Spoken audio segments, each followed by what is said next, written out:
online week, November 10th to the sometime 19th, whatever. This week I was really interested in enforcement because have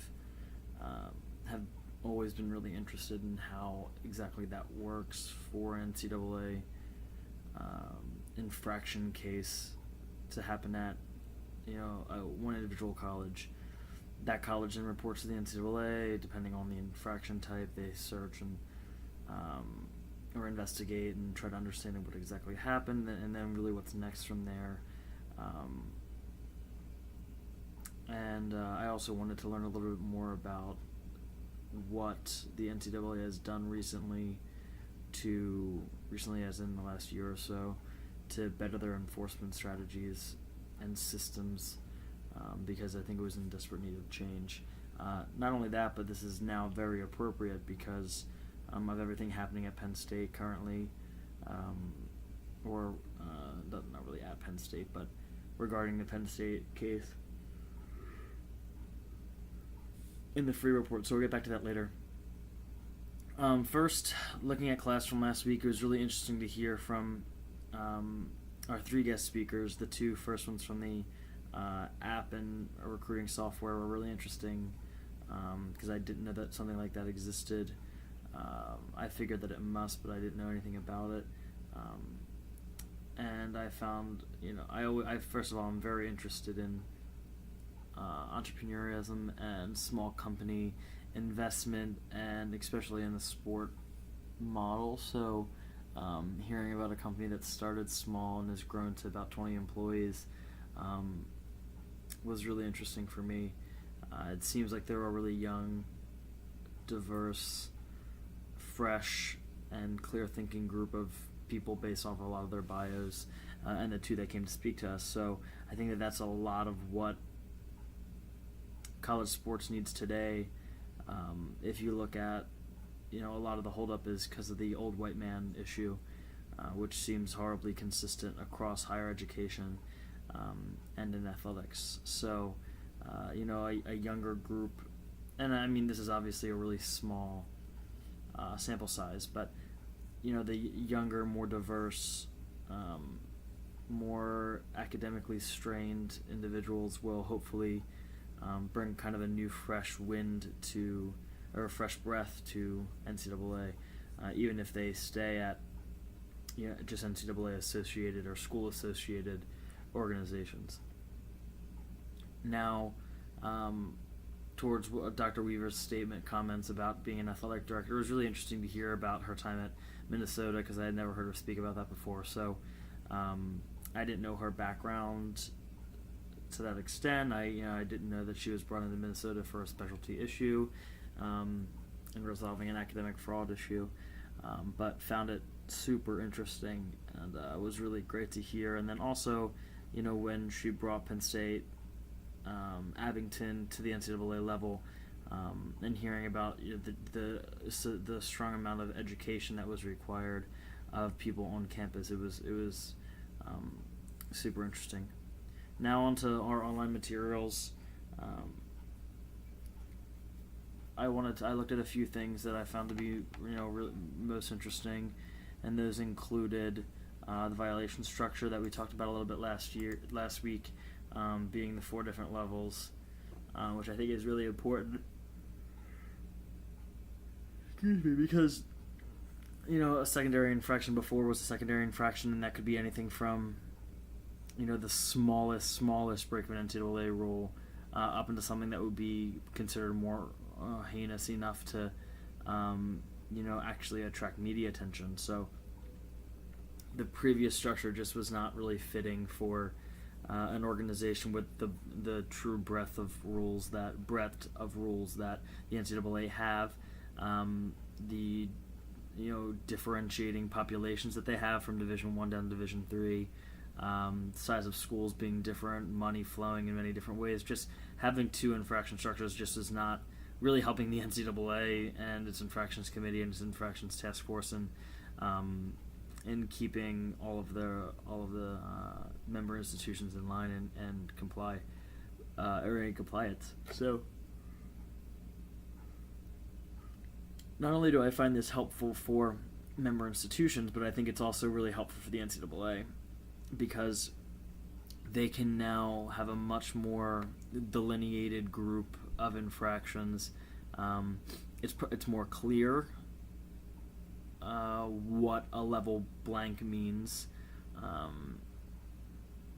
It's also allowing them to give more autonomy to smaller groups, to conferences, because now a major infraction might fall under level 2, which doesn't require nearly as much groundwork and investigation as a severe breach would be in level 1. So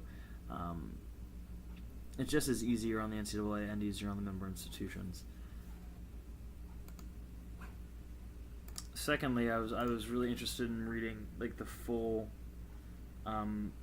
depth of their changes last year, because when they came out with new enforcement changes, it was previous to announcements about autonomy amongst the Big Five conferences, and also it was after a few major scandals, including Miami and Penn State. So I thought about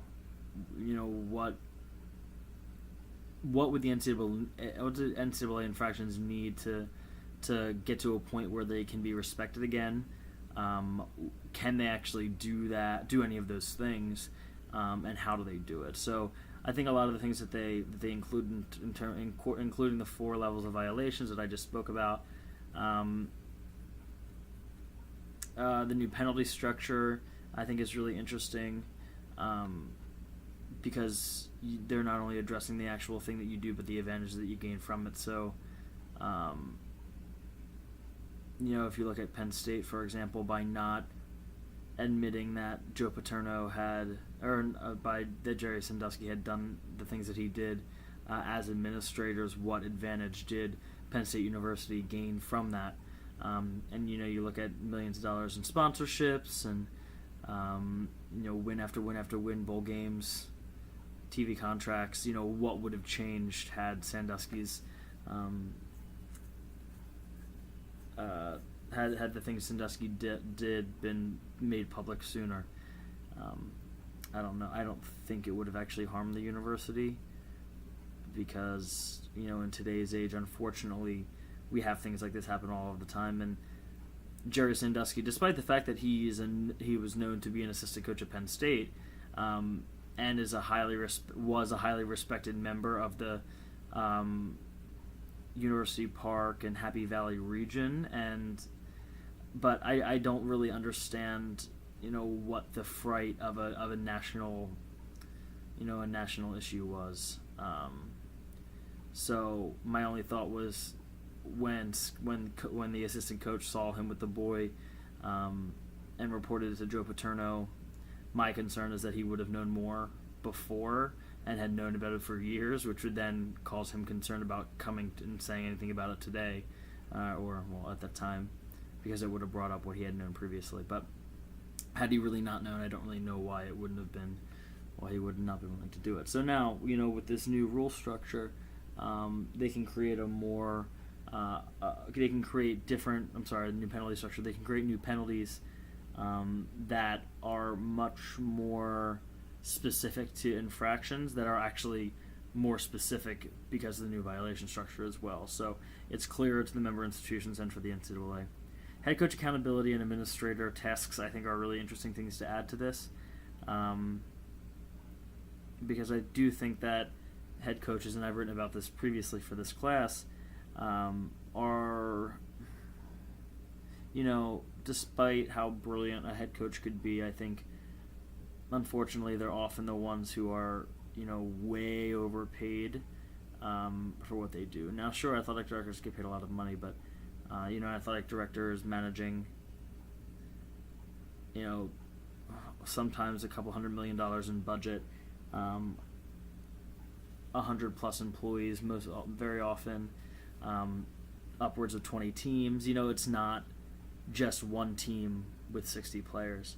It's hundreds and hundreds of student athletes. So, I can see the value at an athletic director level much more so than I can see it at a head coach level, especially considering the fact that the head coach might have 12 assistants who are also making a pretty good wage. So, head coach accountability I think is super important. These head coaches making $3.8 million, $250,000 for winning 6 games for football. It's silly. So I've written about that extensively for Jimbo Fisher in terms of the Jameis Winston case and his lack of inspiration to support the state of Florida in investigating Jameis Winston because of what he could potentially lose in bonus money if Jameis Winston didn't play, because Jameis is one of the best quarterbacks in football. So I think it's really interesting. Finally, back to Penn State a little bit with the free report. This has to do with infractions. Last week it came out that they found some emails between the NCAA, the free report, or the free team,